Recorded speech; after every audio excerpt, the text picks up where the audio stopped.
ఇంత నిప్పుకి సెదులు పట్టదు. గమనించండి, నిప్పుకి సెదులు పట్టదు. ఇలాంటి వ్యక్తులు మాటలని విన్నంత మాత్రాన ప్రజలున్నారు, అధికారులు ఉన్నారు, లాయర్స్ ఉన్నారు, జడ్జిస్ ఉన్నారు. ఎవరు దొంగలో, ఎవరు గతంలో పోలీస్ స్టేషన్లకు వెళ్ళారో, ఎవరు మీద కేసులు ఉన్నాయో ప్రజలందరికీ తెలుసు. ఇప్పటికీ ఆ క్లిప్పులు ఉన్నాయి. హిందువుల దగ్గర దేవాలయాల పేరు పెట్టి హిందువుల దగ్గర అమాయక హిందువులని దోసుకొని హిందువుల దగ్గర దోసుకున్న వాటిని దాచుకున్నవారు ఈ బోకరగాడు, లలిత్ కుమారు గాడు, ఈ కరుణాకర సుగుణాగాడు, అమార ప్రసాదు. మరి బోకరైన కరుణాకర సుగుణాగాడు, బోకరైన లలిత్ కుమారు గాడు, వీరు చేసే పనులు బోకర్ల పనులే కదా, బోకర పనులే. ఆడవారిని అడ్డం పెట్టుకోవాలని, ఆడవారి మీద అడ్డం పెట్టుకొని ఆడవారి మీద సంపాదించుకుంటున్న వారు ఈ యొక్క బోకరులు, ఈ బోకరు ఎదవులు, ఈ దౌర్భాగ్యులు, హిందువులలో చీడ పురుగులు వీరు హిందువులలో చీడ పురుగులు వీరు, కలుపు మొక్కలు వీరు. వీరిని పీకి పక్కన పెట్టాలని సభాముఖ్యముగా మీకు తెలియజేస్తున్నాను. ప్రేమైన నా భారతదేశ ప్రజలారా, గమనించండి, గుర్తించండి. ఈరోజు ఇలాంటి వ్యక్తుల ద్వారా మరి పురాణాలలో ఉన్న కథలు బయట పెట్టడానికి కారుకులు ఎవరు? వీరే. ఈ కరుణాకర సుగుణాగాడు, బోకర లలిత్ కుమారు గాడు, మరి అమారా ప్రసాదు, మరి రాధా మనోహర్ దాసు, వీరు చేసిన బైబిల్ మీద వ్యాఖ్యలకి, మరి వీరు పలికిన ఆ మాటలకే ఈరోజు మరి పురాణాలలో ఉన్న ఆ స్టోరీస్ మేము బయటికి తీసుకొచ్చాం. ఒకప్పుడు ఎవరి విశ్వాసాన్ని వారు ప్రకటించుకుంటున్నారు. ఈ మత కలహాలకి కారుకులు ఎవరు? నేను చెప్పిన ఈ నలుగురేనండి. ఈ మత కలహాలకి కారుకులు ఎవరు? నేను చెప్పిన ఈ నలుగురు కలుపు మొక్కలేనండి. వీరి వలనే హైందవుల్లో ఉన్న ఎవరి విశ్వాసాన్ని వారు ప్రకటించుకుంటున్న ఆ యొక్క నేపథ్యంలో ఉన్న వారందరినీ మరి వారి కథలని, వారు స్టోరీస్ని వీరి వలనే బయటపడటానికి వీరే కారుకులు, వీరేనండి కారుకులు. వీరు హైందవుల్లో చీడ పురుగులు, దుర్మార్గులు, నీచులు, నికృష్టులు. ఇలాంటి దౌర్భాగ్యులని మరి హైందవుల్లో ఉన్నవారు గమనించట్లా, గుర్తించట్లా. చాలా మంది ఇప్పటికి గుర్తించారు. వీరే మనకి చీడ పురుగులు, వీరే మన వద్దకు వచ్చి దాచుకుంటున్నారని ఈ కరుణాకర సుగుణాగాడి మీద, బోకర లలిత్ కుమార్ మీద కేసులు నమోదు చేశారు, పోలీస్ స్టేషన్లో పంపించారు. చాలా మంది గుర్తించారు. వీరు చేస్తున్న దంగాలని, వీరు చేస్తున్న మరి దోసుకుంటున్న ఆ యొక్క మరి ధనగారాలని పేర్లు చెప్పుకొని, ఇతరుల పేర్లు చెప్పుకొని వీరు దాచుకున్న ఆ యొక్క దొంగతనాలు బయటికి తెచ్చారు. అరెస్ట్ వారెంట్లు వీరికి పోలీస్ స్టేషన్లకి తీసుకెళ్ళి పంపిన క్లిప్పులు ఉన్నాయి. ఏమండి, పరిశుద్ధ గ్రంథమైన బైబిల్ గ్రంథములో మనుషులు చేసిన లోపాలు ఉన్నాయి, కానీ యేసు ప్రభు వారిలో లోపము లేదు. ఎందుకు? ఆయన సృష్టికర్త. బైబిల్ గ్రంథములో మనుషుల్లో లోపాలు ఉన్నాయి, కానీ మనము మొక్కిన వారు, పూజించిన వారిలో లోపాలు ఉన్నాయి. భవిష్య మహాపురాణము సాక్ష్యం ఇచ్చింది. కామ, క్రోధ, లోభ, మోహ, మదమత్సరాలనే వాటిని జయించిన వాడు దేవుడు. వీటికి బానిసైన వాడు మానవుడే, మనిషే. మనిషిలో లోపాలు ఉంటాయి. ఈరోజు ఈ బోకరుగాడు లలిత కుమారుగాడు ఏం మాట్లాడుతున్నాడు? షాలేము రాజన్న ఎవరికి చెప్పాడు? పూలు పెట్టుకోవద్దని చెప్పాడా? ఒక పెద్ద ఆయన ఒక మందిరం ఎదుట, ఆ మందిరము ఎదుట ఒక పూలమ్ముకునేవాడు ఉన్నాడు. ఆ పూలమ్ముకునేవాడిని ఆ మందిరంలో ఉన్న చర్చి పాస్టర్ గారు, దైవ సేవకుడు, ఆ పెద్ద ఆయన చూశాడు. చూసి ఆయన దగ్గరికి వెళ్ళి, అయ్యా ఒక మూర కూడా కొనలేదుగా? ఆ కొనలేదయ్యా, కొంటారని వచ్చాను అన్నప్పుడు ఆ పెద్ద ఆయన చెప్పాడు, ఇక్కడ పూలు కొనేవాళ్ళు ఉండరయ్యా, దేవుని యొక్క మందిరము. ఏమండి, ఆ మాటలు దైవ సేవకుడు తన సంఘములో ప్రకటించాడు. హిందువులారా, మీ మేరీలాగా లారీ వెనక్కి కన్నారు అనుకుంటున్నారా? మా దేవుడు ఏమైనా అంత దరిద్రమైన క్యారెక్టర్ అనుకుంటున్నారా? ఇంట్లో అంతా పిలిపించుకుంటున్నావు బంగారు కొండ.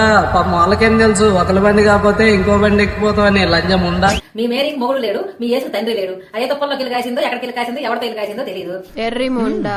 దొంగ లంజ అంటే అర్థం మీకు తెలుసా?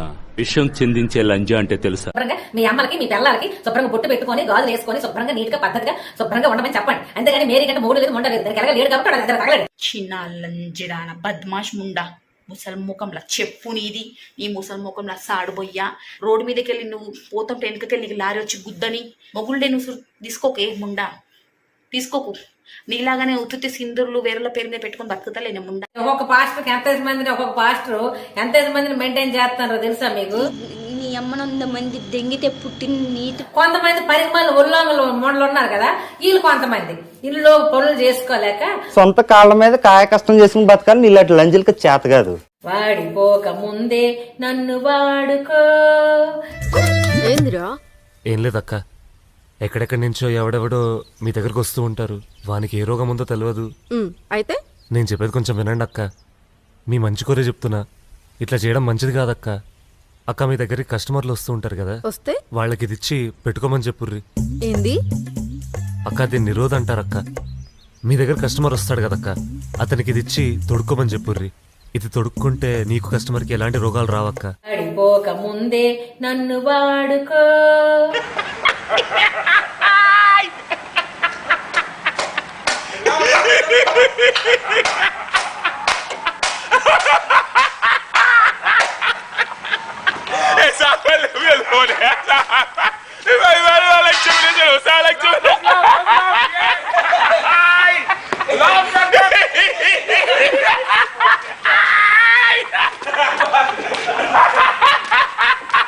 హిందువులు మోసపోతున్నారు. రిజిస్టర్ అయితే ఆస్తి మిగులుతుంది కదా అని అడిగితే ఆ రోజు రిజిస్టర్ చేయమన్న ఆవిడే మొన్న రిజిస్ట్రేషన్కి వెళ్తే ఎందుకు ఆపుతుందని నా మీద అడిగి నా మీద లేనిపోని ట్రోలింగ్ చేశారు. ఎందుకు ఆపానో తెలుసా?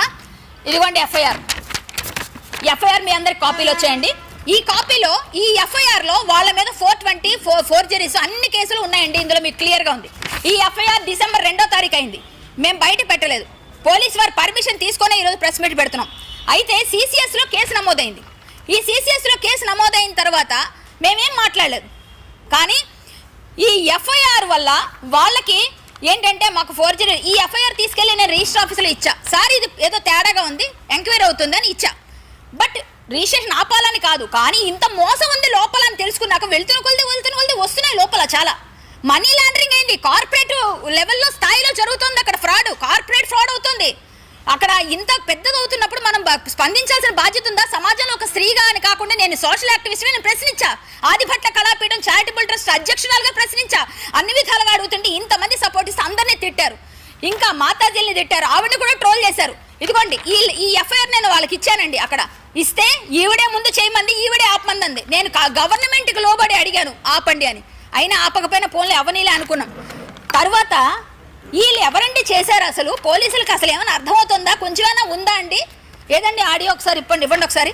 ఆ పోలీసులకు అసలు ఏమైనా కొంచెమైనా ఆలోచన ఉందా? ఎలా ఎఫ్ఐఆర్ చేశారని అడిగాడు ఆయన. ఇప్పుడు అందులో మీకు ఈడీ కూడా వేసిందండి. ఇప్పుడు నేను చెప్తున్నా, వాళ్ళకి తెలియని విషయం నేను చెప్తున్నా. కరుణాకర్ సుగుణ, కళ్యాణ్ కుమార్ చెట్లపల్లి ఆటకి కాదు తాట తీసేదాన్ని నేను. నాకు పేర్లు పెట్టి నా పేరు మీద మీరు ఫండ్ వసూలు చేశారు. 6 లక్షలు వచ్చిందన్నారు. నువ్వు నిజమైన క్రైస్తవుడు కాబట్టి డిసెంబర్ 25న పండగ చేసుకుంటే, డిసెంబర్ 25న పండగ అయితే మా హిందువులందరూ కూడా సపోర్ట్ చేసి అయ్యో క్రైస్తవ పండుగ నువ్వు చేస్తున్నావు అంటారేమో అని నా పేరు చెప్పి నువ్వు పండగ చేసావు. నిన్న నా పేరు మీద దొంగ కేసులు పెట్టావు. సింగరేణి కాలనీలో ఎవరో అమ్మాయి కోసం ఇదైతే ఆ అమ్మాయి గురించి నేను ఒక పోస్ట్ పెడితే ఆ పోస్ట్ తీసి హత్య కేసులు ఇరుక్కున్న కరాటే కళ్యాణ్ దొంగతనంగా పిచ్చి పిచ్చిగా పెట్టించి నా మీద లేనిపోనివన్నీ పెట్టించారు. అసలు నేను చేసిన తప్పేంటో కోర్టు ఇచ్చిందంటే నేను తప్పకుండా శిక్ష నేను అనుభవిస్తా. ఎందుకంటే కోర్టుకి నేను ఎప్పుడు ఎగ్నెస్ట్ కాదు, కోర్టుకి ఎగ్నెస్ట్గా వెళ్ళను. ఒకవేళ నా తప్పు ఉంది, నేను దానికి క్షమార్పణ కోరుతూ నేను శిక్ష తీసుకుంటాను.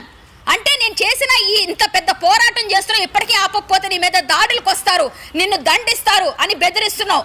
బెదిరింపు కాల్స్ చేయిస్తున్నారు చాలా రకాలుగా. నాకు లైఫ్ థ్రెట్ ఉంది, నాకు వాళ్ళ వల్ల నాకు ఖచ్చితంగా ఉంది అపాయం. ఇంత పెద్ద పెద్దవన్నీ చేస్తూ ఇంత పెద్ద ఇప్పుడు ఈడీ ఇచ్చిన మీకు అందరికి వచ్చాయండి. చూడండి, ఈడీ కూడా ఇచ్చిన మీకు అన్నీ ఉన్నాయి. ప్రతిదీ అయ్యా అమ్మా ప్రతిదీ మీకు ఇచ్చాను నేను. ప్రతిదీ క్లియర్గా ఉన్నాయి. ఎఫ్ఐఆర్ కాపీ, నేను ఇచ్చిన కంప్లైంట్ కాపీతో సహా ఈడీ కూడా వాళ్ళ మీద ఎంక్వైరీ చేసింది. అంటే ఇప్పుడు ఇన్కమ్ ట్యాక్స్ డిపార్ట్మెంట్ ఈడీకి కూడా కొంచెం ఆలోచన లేకుండానే ఇచ్చేసారా మీ మీద ఎంక్వైరీకి? అంటే పోలీసుల గురించి మీరు ఎలా మాట్లాడడం ఎంతవరకు కరెక్టు? ఆడవాళ్ళని చూడరు, ఎవరిని చూడరు. నేను ముందే చెప్పా, దయా సత్యంచ శౌచంచ రాక్షసానాం న విద్యతే. ఈ రోజుల్లో వీడు కలిలో పుట్టిన కలి పురుషుడు, వీడు కలిలో పుట్టిన రాక్షసులు. వీళ్ళు ధర్మం పేరు చెప్పుకొని దండుకునే దరిద్రంగా బతుకుతున్నవారు వీళ్ళు. ధర్మం పేరు చెప్పి ధర్మాన్ని నువ్వు రక్షించేదంటే ధర్మం నువ్వు రక్షించే స్థితిలో లేదు. ధర్మాన్ని నువ్వు రక్షించగలే, ఆ ధర్మాన్ని పెట్టుకొని వాడుకుంటున్నావు నువ్వు. ధర్మం నేను రక్షిస్తోంది. తిరిగి మమ్మల్ని అంటుంటే మమ్మల్ని అందరినీ ఇలా మాట్లాడుతున్నారు. ప్రతి ఒక్కరు ఇక్కడ బాధితులే, ఇక్కడ ఉన్న ప్రతి ఒక్కరు ఒక్కొక్క విషయంలో బాధితులే. నేను చేసింది ఏం తప్పుందని నిన్న మీరు నా మీద లేనిపోని తప్పుడు కేసులు పెట్టి హత్య కేసులు ఇరుక్కున్న కరాటే కళ్యాణ్. ఏ హత్య కేసు నాకైతే తెలియదు. మీ దగ్గర ఏముంది? ఏమనుంటే ఇవ్వండి సాక్ష్యాధారాలు. ఏ హత్య కేసులో తారుమారు చేశాను నేను సాక్ష్యాల్ని? ఇన్ని రకాలుగా బాధలు పెడుతూ ఇన్ని రకాలుగా అమ్మాయిలను అవమానిస్తూ బాధ పెడుతున్నారు. నా పర్సనల్గా నేను ఏది తీసుకోలేదు. నా పర్సనల్గా ఇంతవరకు ఒక కేసు వేయలేదు నేను ఓన్లీ సమాజ శ్రేయస్సు కోసం. ఇవన్నీ వేస్తే వాళ్ళు ఎక్కడికి వెళ్తారు? ఇలాంటివి 100 కట్టలు ఉన్నాయి నా దగ్గర. నన్ను ఎన్ని రకాలుగా హింసించాలో అన్ని రకాలుగా హింసించారు. ఆత్మహత్యకు ప్రేరేపించారు. నీకు పిచ్చి అన్నారు, నీకు ఈవెంట్ కూడా అది అన్నారు. మతిస్థి భ్రమించింది. ఫస్ట్ చేసేది ఏమంటే తెలుసండి, వాళ్ళు చెప్తారు ఎప్పుడు కుక్కను కొట్టాలంటే పిచ్చి కుక్కను ప్రచారం చేస్తే జనాలు కొట్టి చంపేస్తారటండి. అతను చెప్పిన సేయింగ్ అది. అంటే మాకు మతి భ్రమించి ఇవన్నీ చేస్తున్నామని ప్రచారాలు చేస్తున్నారు. మా దగ్గర ఎన్నో స్క్రీన్ షాట్స్ ఉన్నాయి. అంటే మనుషులకి మేము ప్రతిదీ పేపర్తో మాట్లాడుతున్నాం. మేము మాట వరుసకేం చెప్పట్లేదు. ఇంతకాలం వెయిట్ చేసాం. హిందువుల్లోని ఇలాంటి చీడ పురుగులు ఉన్నారని మీ అందరికి తెలియాలి. హిందూ సంస్థలుగా పెట్టుకొని ఇలాంటి చెత్త పనులు చేస్తున్న వాళ్ళందరికీ మీకు తెలియాలి. ఇన్ని హిందూ సంస్థలు ఈరోజు మద్దతుగా వస్తే క్రిస్టియన్స్ ఉన్నారు నీ వెనకాలంటున్నారు. నా వెనక హిందూ సంస్థలు ఉన్నాయి, క్రిస్టియన్ సంస్థలు ఉన్నాయి. ఇప్పుడు చూశారు కదా మీరు ఎవరెవరు ఉన్నారో ఏం చేశారో. మీరు క్రిస్టియన్గా బోర్న్ క్రిస్టియన్ మీరు. నేను నికార్సని హిందువుగా పుట్టాను. హిందుత్వం కోసం చచ్చిపోతాం, పోరాడతాం. అంతేగాని పిచ్చిగా మీరు మాట్లాడితే ఆడపిల్లగా నేను భరించాల్సిన అవసరం నాకేముంది? మీరేమో ఏం చేస్తావో చేసుకో. ఇంతవరకు ఫేస్బుక్లో పోరాటం చేశారు, ఇప్పుడేమో వెళ్ళి ప్రెస్ మీట్లో పెడతారంటారా? ప్రెస్ మీట్ పెట్టడానికి మాకు సర్వ హక్కులు ఉన్నాయి. ప్రెస్ మీట్లో మీ ఎఫ్ఐఆర్ చూపించే హక్కు మాకు భగవంతుడు ఇచ్చాడు, దేవుడు ఇచ్చాడు, అలాగే పోలీసులు ఇచ్చారు. ఎందుకంటే మీరు చేసేది తప్పు కాబట్టి. మీరు పోలీసులు తిట్టొచ్చామో, మేము చట్టానికి లోబడి ఉంటాం. మీరు పెట్టిన కేసుల్లో నా తప్పు ఉంటే నేను తప్పకుండా క్షమార్పణ. అదిగోండి సింగరేణి కాలనీ వాళ్ళు ఉదయం చూసి ఫోన్ చేశారు, మేడం మీరు ఎక్కడున్నారు? సింగరేణి కాలనీ నుంచి మేము పేపర్లో చూసాం, మీ మీద కేసు అయిందంట, మా పిల్ల పేరంట అని. అంటే మీకు కాదండి, అది నేను కాదండి, ఎవరో పెట్టారు, రాంగ్గా పెట్టారు కేసు అంటే. మేడం మీరు మాకు వచ్చి మద్దతు తెలిపితే మీ మీద కేసు ఏంటి మేడం, మేము వస్తాం మీకు సపోర్ట్. కానీ వాళ్ళు అంతటి వాళ్ళు వచ్చారు. నేను పిలిచానా వాళ్ళు ఏమన్నా? ఆయన అన్నదే డబుల్ లక్షలు సార్. 60 లక్షలు ఏంటి, 40 లక్షలు ఏంటి, కొద్దిగా అవుతుంది. 40 లక్షలు కాదు. యూట్యూబ్ లో నేను వీడియో చేసుకుంటున్నా, నాకు ఏ బాధ లేకుండా మీతో పరిచయం లేకుండా నా వీడియో నేను చేసుకుంటా సార్. మీరే మాట అనేది సార్, మనము ఇబ్బంది పెడతాం, ఆడు ఇబ్బంది పడుతున్నాం మనం చెప్పలేం కదా. ఇది అంతే. ఇప్పుడు జనం నా దగ్గరకు వచ్చారు కాబట్టి నేను మాట్లాడాను. జనాలు మీ దగ్గర రాలేదు కానీ మీరే పిలిచారు కానీ సరే అది వదిలేసేయండి సార్. మీ జనం నాకులా తెలుస్తారు, మీరే కదా దాంట్లో వాట్సాప్ ఛానల్ పెట్టి అందరినీ పిలిచి అదే జనాలు రావటం. వచ్చినా కూడా రాంగ్ కదా సార్. అది ఒక స్టోవ్ నమ్మిన తర్వాత మళ్ళీ డబ్బులు ఇస్తారు, నేను ఇప్పిస్తా అంటాం. కొద్దిగా పెద్ద మనసు చేసుకోండి. మీరు పెద్ద మనసు చేసుకోండి సార్, నేను ఆల్రెడీ చెప్పాను.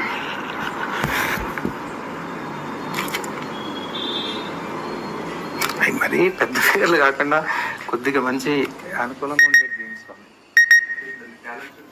నా టాలెంట్ అసలు చూపించట్లేదు. ఫస్ట్ రోజు నుంచి చెప్తున్నా, ఫస్ట్ నుంచి జేబులో తెల్లకాయితం ఉంటుంది. నేను ఎవరితో పోట్లాడిన అవసరమే లేదు. ఫస్ట్ నుంచి కాంపర్సన్ అని మీకు తెలుసు.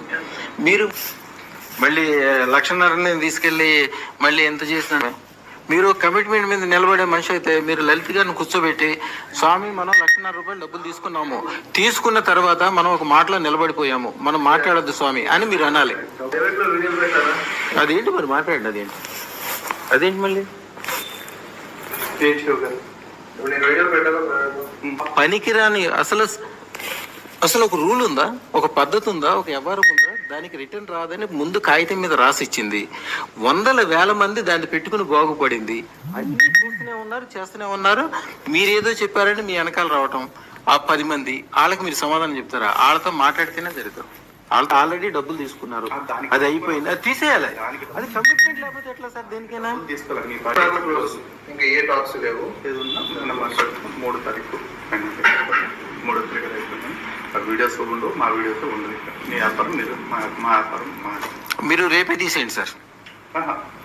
ఆయనది తీసేయాలి, ఎందుకంటే ఆయనతో మాట్లాడింది ఏదైతే డబ్బులు ఉన్నాయో ఇచ్చేసామో, ఒక మాట మీద నిలబడుతున్నట్టు ఒక 3వ తారీఖున 15 లక్షల రూపాయలు ఇస్తున్నాను, ఒక రోజు అటు ఇటుగా ముందు ఇవ్వచ్చు కూడా. వారిది ఏమి దువ్వాడ శివప్రసాద్ గారిది ఏమాత్రం మళ్ళీ బాధితులు కూడా ఉండదు. మళ్ళీ వీడియో ఏముందో తీసేయాలి, మళ్ళీ సెటిల్మెంట్ కానీ మళ్ళీ ఆయన ఫోన్ చేసి మళ్ళీ డబ్బుల విషయం కానీ.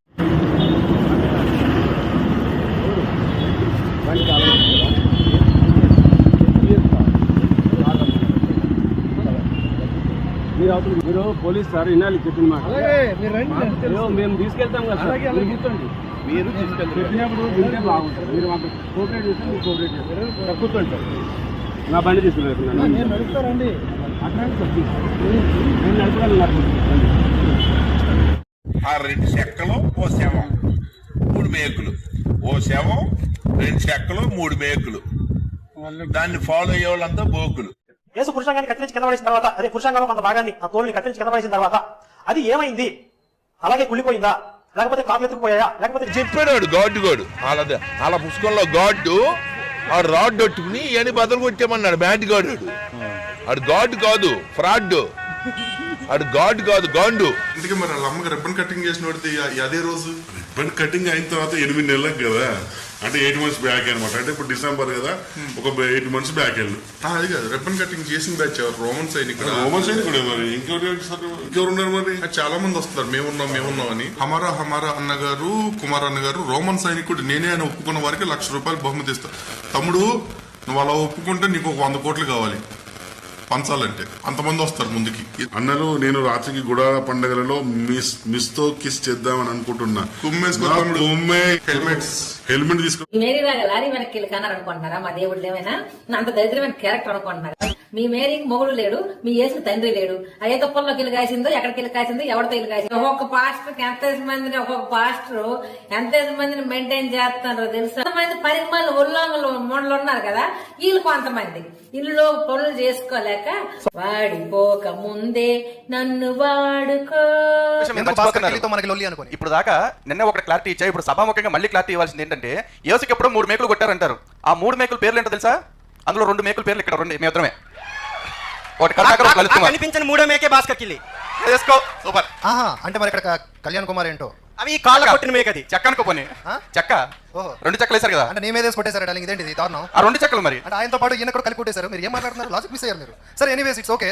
క్రైస్తవ సంజా కొడకల్లారా జాగ్రత్తగా గుర్తుపెట్టుకోండి. క్రైస్తవ సంజా కొడకల్లారా జాగ్రత్తగా గుర్తుపెట్టుకోండి. యెహోవా అనేవాడు దేవుడు ఎట్లయితాడు? వాడు psycho. Jehovah is the psycho God. Bible దేవుడు నా కాళ్ళు పట్టుకుని క్షమాపణ చెప్పాలి. క్రైస్తవుల భార్యను అన్యులకు అప్పగిస్తానని చెప్పాడు. చాలా రోజుల నుండి వేచి కనీసం అనంతపురం పాస్టర్ గారి భార్య లేదా అప్పగించరా? లేకపోతే బైబిల్ దేవుడు వాగ్దానం చేస్తే తప్పడండి. మాట మీద నిలబడి రమ్మడు. ఇశ్రాయేలు భార్యను అన్యులకు అప్పగిస్తా అన్నాడు, అప్పగించాడు. ఇప్పుడు అన్యులంటే క్రైస్తవులు కాని వాడు అన్యులు అని చెప్పి ప్రచారం చేస్తారు. కాబట్టి ఇప్పుడు వీళ్ళు ఎవరైనా తప్పు చేసినా కూడా అన్యులకు అప్పగిస్తాడు వాళ్ళ భార్యను కూడా. బైబిల్ దేవుడు డ్యూటీ అదే, వీడి భార్య నా దగ్గర, ఆడి భార్య దగ్గర అటు ఇటు మారుస్తా ఉంటాడు. ఎలా రౌడీస్ ఎవడైనా ఉన్నాడా? కూడా సృష్టిగా ఇక్కడ తయారు చేసిన పరలోకం నుంచి పార్సల్ ఏమైనా వచ్చిందా? ఇక్కడ ఒక మనిషి తయారు చేసిన పుస్తకం. దీని కాలకం తీసి తోకండి, దీని వచ్చబోయింది. క్రైస్తవ దేశానికి ఎందుకు వెళ్ళావు అని చెప్పేసి గుర్తుపెట్టుకుంటా.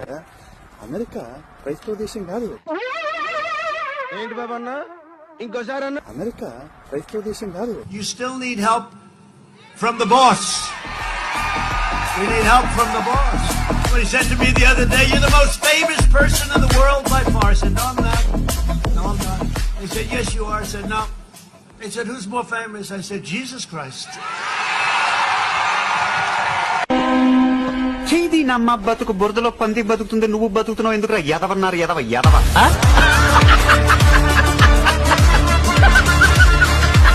మహిళలు కూడా విశేష పర్వదినాల్లో ఏ విధంగా అయితే వారి సాంప్రదాయ దుస్తులు ధరిస్తారు, చీర కట్టు బొట్టు విషయాలలో వారి కుటుంబంలో ఉండే పండుగలు పర్వదినాల్లో ఏ విధంగా అయితే ఉంటారో ఆ విధంగానే శుచి శుభ్రంగా తలారా స్నానం చేసి స్వామివారిని దర్శించుకోవడానికి సాంప్రదాయ దుస్తులతో ఆలయానికి వేయించేయాలి.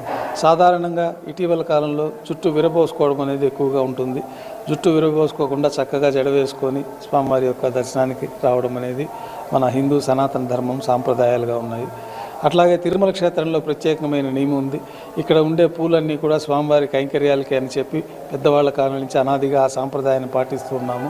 కాబట్టి తిరుమల క్షేత్రంలో ఎక్కడ కానీ పూలు అమ్మినా అట్లాంటివన్నీ కూడా కొని స్వామివారికి సమర్పించుకోవాల్సిందే. కానీ వారు సొంతంగా తలలో పూలు పెట్టుకొని రావడం, వివాహం చేసుకున్న వారు కూడా మెడలో మాలలు వేసుకొని శ్రీవారి ఆలయంలోకి రావడం, అసలు తిరుమల క్షేత్రంలోనే ఈ మాలలు ఇతరత్ర కార్యక్రమాలకి పుష్పాలు వినియోగించరాదనే నియమాన్ని గతకాలం ఎంతో కాలం నుంచి అందరూ పాటిస్తూ ఉన్నారు.